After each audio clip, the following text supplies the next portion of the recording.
Tonight we examine the dismantling of an entire weapons system which cost the United States millions to create and more millions to destroy. It is, or was, the weaponry of germ warfare, which we revealed on First Tuesday 4 years ago, despite resistance from the Pentagon. This time they wanted to cooperate and did.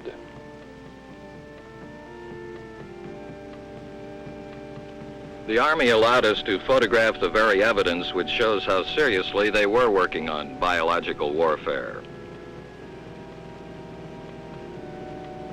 Endless miles out into the salt flats of Utah at Dugway Proving Ground are the remnants of a series of tests run almost 20 years ago with the deadly bacteria anthrax. Minute amounts of anthrax are still alive here today. The test animals, monkeys, sheep, and the like, became infected and probably died soon after small containers of anthrax were detonated. The Army continued to work on germ warfare weapons until 1969. I've ordered the Defense Department to make recommendations about the disposal of existing stocks of bacteriological weapons.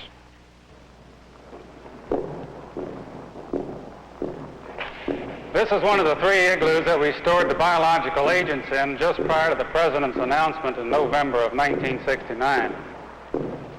Colonel Sampson H. Bass, United States Army. These igloos were kept under environmental control. They were kept down to about minus 40 degrees Fahrenheit. We also maintained stockpiles of dry agents as well as munitions over in the plant area.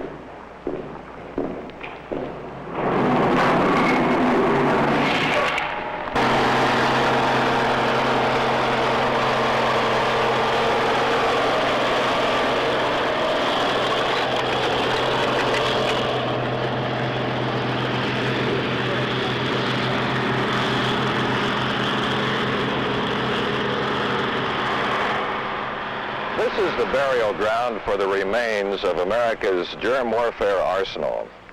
The Army claims every last microorganism has been sterilized and scattered in this plot of soil at Pine Bluff Arsenal, Arkansas.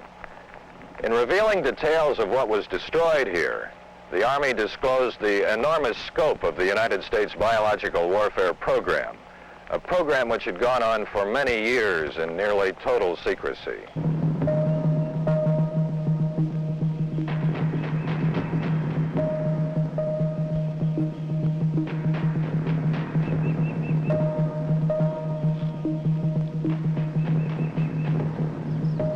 During World War II, Pine Bluff Arsenal was a production center for poison gas. In 1954, it became the national center for mass production of germs, a military germ factory located 40 miles southeast of Little Rock. In 15 years, the Army spent over $70 million to manufacture the unthinkable weapons of biological warfare, BW.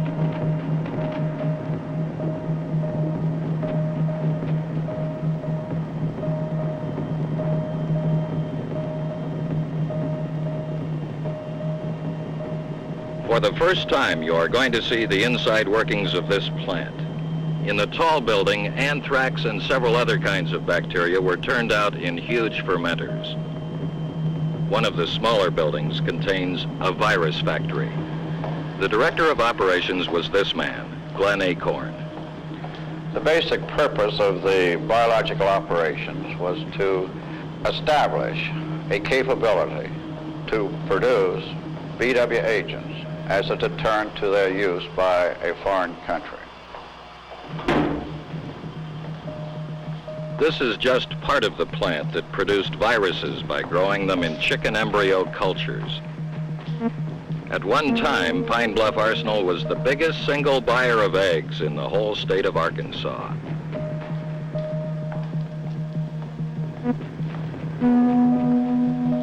It was very exciting when we built this facility here, where we really were getting to the point where we had a deterrent. I certainly did not feel that it was a dirty job at any time. The job was to develop a factory that could mass produce various bacteria, viruses, and other biological warfare agents, as they are called by the military.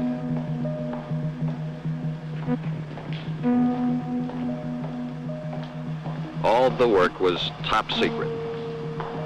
Some 60 scientists and engineers here were doing what the government wanted done to provide a national defense posture. From a scientific point of view, a very challenging experience for one to go through. And we did establish a deterrent, as far as I know. This country, as far as I know, has not been attacked by VW. Glenn Acorn helped invent the machinery for the fermentation plant. This is where orders were filled for anthrax, tularemia, and the bacteria which create deadly toxins such as botulism. This is a fermentation tank.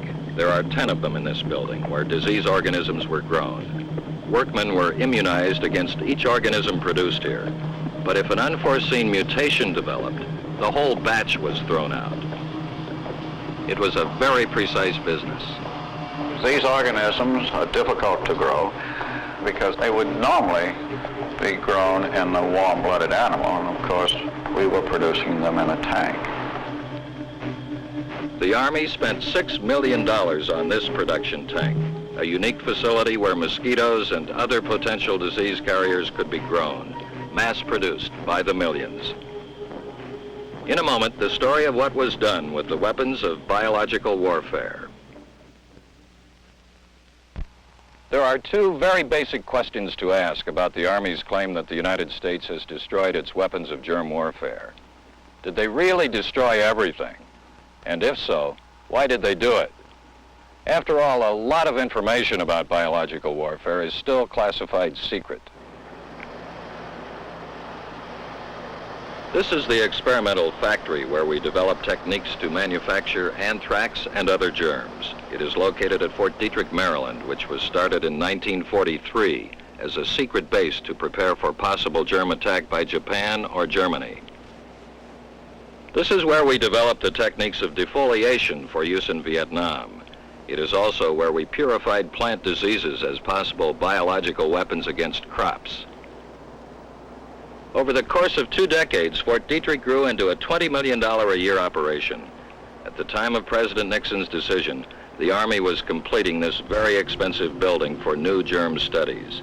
It was never used, but over the years, nearly $500 million was spent on germ warfare research at Fort Detrick alone. Why then did we do away with it? The decision came after a high-level review by the National Security Council and Dr. Henry Kissinger, who refused to talk with us about the decision. The best guess we found at the Army Institute for Infectious Diseases, which still operates at Fort Detrick. It spends over $7 million a year studying diseases, including possible germ warfare agents. Laboratory animals are infected with exotic organisms, including a rare form of encephalitis. That's what this monkey has. Over the years, the Army has used human volunteers to breathe in germs, to get sick, all in pursuit of information on how to deal with germ warfare. They know a great deal here about the practicality of germ warfare. In the isolation ward of the Institute, I spoke with the man who for many years studied the problems of American defense against biological warfare. We talked about whether it would be an effective military strategy and whether the Soviet Union has a germ warfare capability. Colonel Dan Crozier. I think there's no question that the Soviet Union has done some work on this weapon system because we know that they have published a handbook on defense against the weapon system. Were you ever told of a specific Soviet capability? No, not specifically. You were never told of potential BW agents that the Soviet Union might use? No. And if the Army had had such information, you would have known about it? I think so, yes. And we certainly would have worked on it, develop a vaccine, a diagnostic method or something like that, sure, we would have worked on it. But we never did get that information. Biological warfare certainly could be used against this country. It's not a definitive weapon system. It's not going to win a war. But the psychological effect or the harassing effect could be tremendous. But it's not going to change this country's capability to win a war, or it's going to cause us to lose a war? No. It's probably not a very practical weapon system from the logistics standpoint. The decision to destroy biological weapons stored at Pine Bluff meant that Dr. Kissinger and President Nixon had concluded that biological weaponry simply was not worth the cost in public opinion. Actually, there were 7 agents that were produced here, stored here, and were finally disposed of here. 4 of these were the bacterial agents. One is tularemia, commonly known as rabbit fever. There was a rickettsia called Q fever. There was anthrax. And then finally there was Venezuelan equine encephalomyelitis, otherwise known as VEE. We also produced and then destroyed 3 toxins. There was a non-lethal form of food poisoning, Staphylococcus enterotoxin, the lethal form of food poisoning, botulinum toxin, and finally a shellfish poison. These were the 7 which were produced and destroyed here. But there were munitions, weapons loaded with germ agents stored here and ready to go, and they had to be destroyed too. That's right. We did have munitions stored here that we had produced that we had to destroy.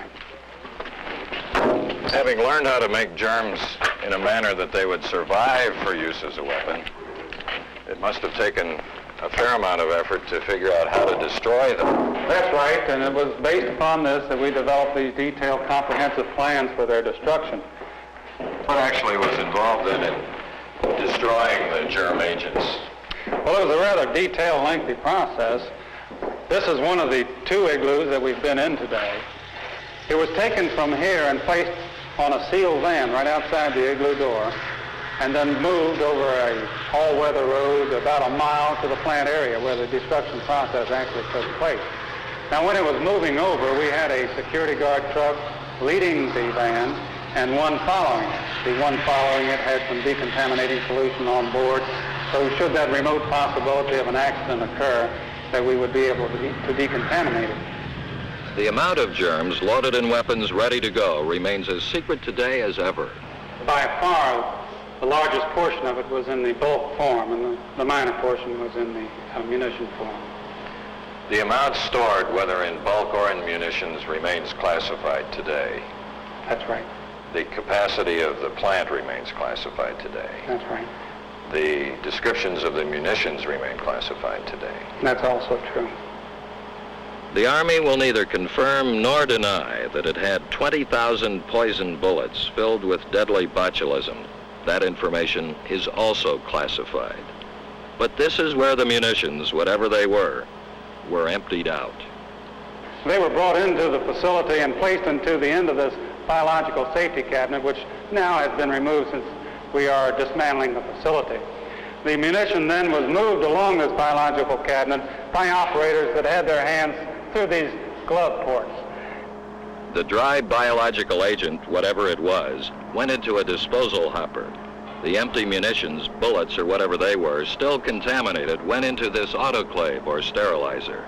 After that, the plastic parts were incinerated and the metal parts melted into slag. Now, the purpose of this was to preclude any potential or any possibility of identification of just what those munitions were. You are about to see for the first time film which the Army says shows the actual destruction of actual germ warfare agents. It was not a routine job of disinfecting. The agents had been bred for their qualities of survival and virulence. These containers hold 4 one-gallon cans of Q fever. Q fever is not often fatal, but causes fever, chills, sweating, headache, and muscle pains. A serial number was etched onto each can because ordinary labels would not survive the thawing out process.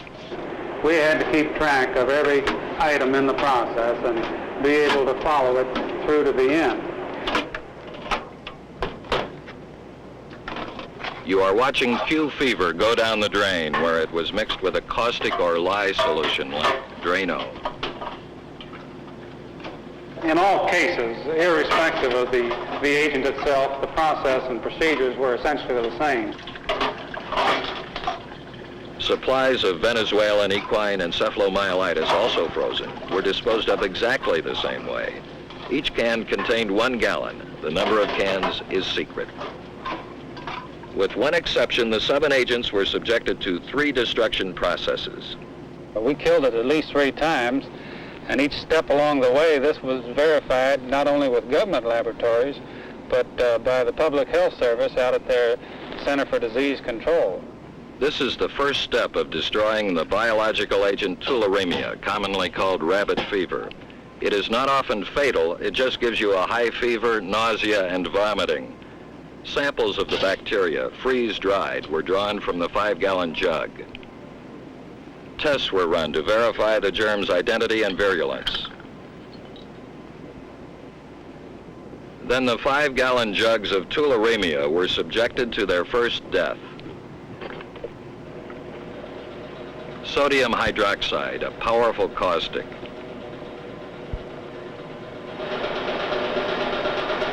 The jugs were agitated for 2 minutes and left to stand for 16 hours.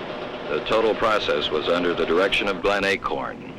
After this treatment with caustic, which should have been sufficient to destroy the agent, it was then transferred to a large tank where it was steam heated to 280 degrees Fahrenheit for 3 hours.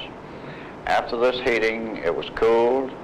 It was then samples taken to the laboratory where they were extensively tested, not only here, but in other laboratories to verify that the material was in fact dead.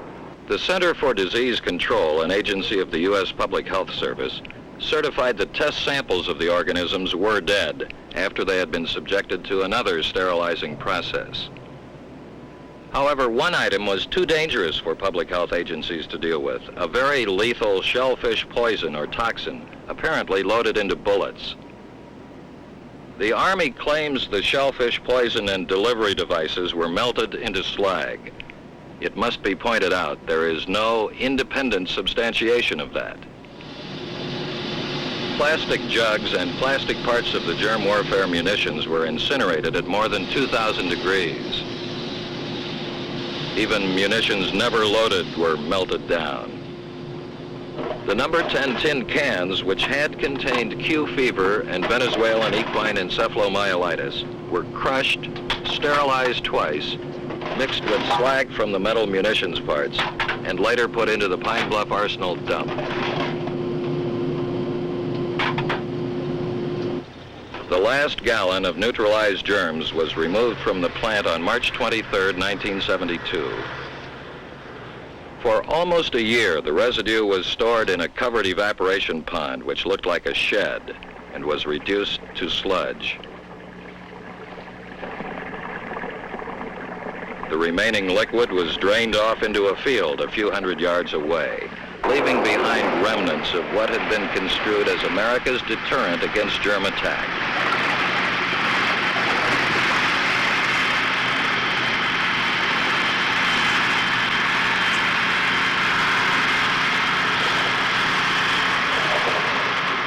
Whatever the deterrent may have been is in that dump truck. The last load went out March 8th. The Army says America's other biological weapons, the disease organisms to attack enemy crops, were disposed of elsewhere. A rice disease called rice blast was incinerated at Fort Detrick and plowed under. Rice blast could have been used in Southeast Asia. Stem rust of wheat, which could have been used against China or Russia, was destroyed at Rocky Mountain Arsenal, Denver, and Beale Air Force Base, California. And here at Pine Bluff, Arkansas, the anti-personnel agents disappeared into the soil March 9th this year. This represents the completion of the entire operation. In effect, Colonel Bass, we're sort of standing in the rubble of the nation's offensive biological warfare capability here? Well, at least the anti-personnel warfare capability, which involved all the anti-personnel agents which were produced here at Pine Bluff Arsenal, which were stored here, and of course was finally destroyed here. And what we have here is nothing more than unidentifiable, harmless, sterile waste, which is a very fine fertilizer. A very fine fertilizer? Yes, it has a high protein content, and while it's a very fine fertilizer, one might also add that it's quite expensive too. What's the price? Well, it's hard to attach a price to it. To build the facility cost us almost $100 million. To operate the facility during the 15 or 16 years that it was in existence cost a little over $71 million. So I think you could draw your conclusions from that.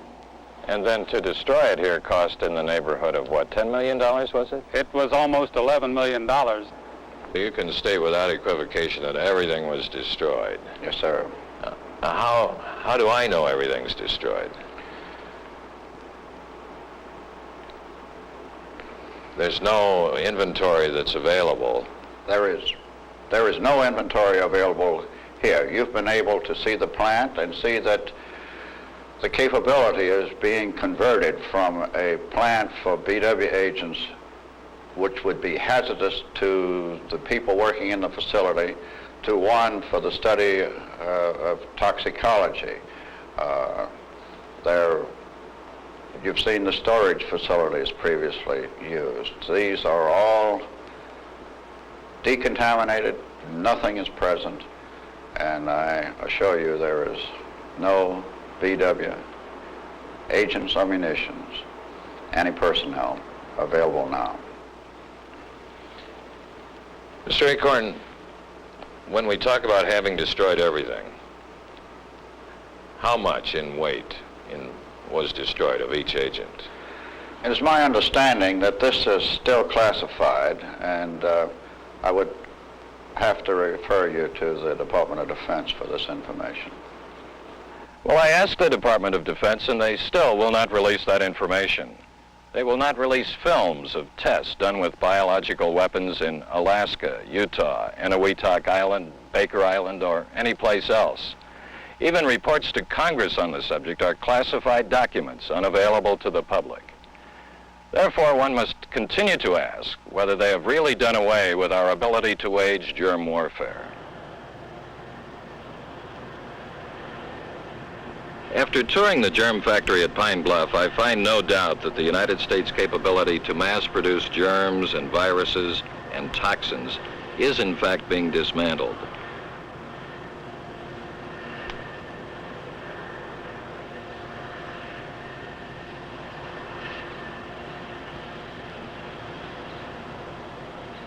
They have thrown out virtually everything, including the kitchen sink, but excluding the giant fermenter plant. It is not in production, however, and is rapidly deteriorating. Other facilities are now part of the National Center for Study of Toxic Chemicals, which might cause cancer or birth defects. It's run by the Food and Drug Administration. Glenn Acorn is now Operations Director for the Toxicology Center, and quite persuasive that the plant is out of its old business. It would take a long time in order to reestablish the capability, at least in my opinion. It took us 15 or 20 years to get where we were. My opinion would take essentially the same length of time to get there again. If I may ask, do you feel you're now a good guy instead of a bad guy? Yes, although I don't feel that I was so bad before. Fort Detrick, Maryland, once top secret, is now totally open.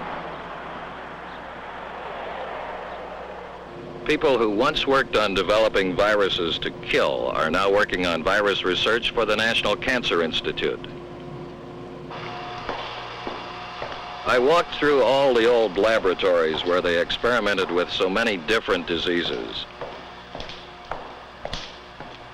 and down the long, long corridors where literally millions of test animals were infected and killed over the years.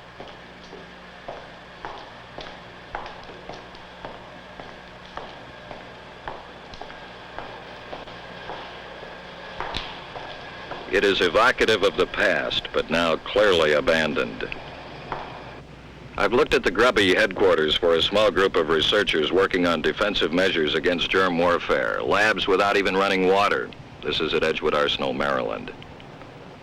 And I've toured the old bacteriological research labs at Dugway Proving Ground. If there is a secret germ warfare installation, I could not find it. This is the most convincing evidence of all, this huge test chamber at Fort Detrick where they had tested out all kinds of germ sprays inside that thing, and even test-fired hundreds of germ warfare munitions 40 miles from Washington, D.C. As always, I was escorted by Army personnel, but with no discernible limits on what they would show me. My guide this time was Mac McGackey, longtime public information officer at Fort Detrick. We climbed all over this test facility. The control room where the tests were directed is abandoned. Even the old top-secret operations manuals for running explosive tests and infection studies were just lying around.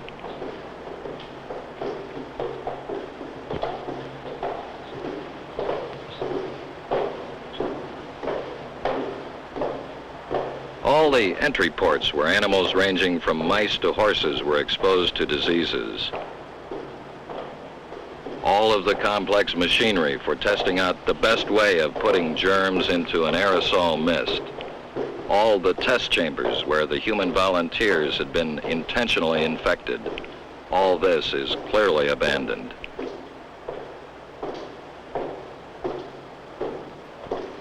Based on what the Army says and shows, our germ warfare program seems to have been disinfected. Safe to go in there? Certainly. One again. This is the walkway around the equator on the interior. How big is this? 1 million liters, Tom. I don't know what that would convert to in gallons, but it's 40 feet in diameter, 40-foot diameter sphere. It's big. Yes, it's big. And what were the diseases they worked on in here? Do you remember? Not all of them that were evaluated. Tularemia, Q fever, definitely. Anthrax, I assume, was probably tested in here. A number of others that were evaluated and examined as a part of the program.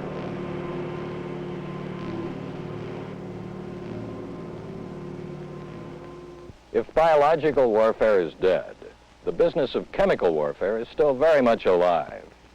We'll report on what has become of America's nerve gas arsenal when First Tuesday returns on June 5th, the first Tuesday in June. I'm Tom Pettit, NBC News. Good night.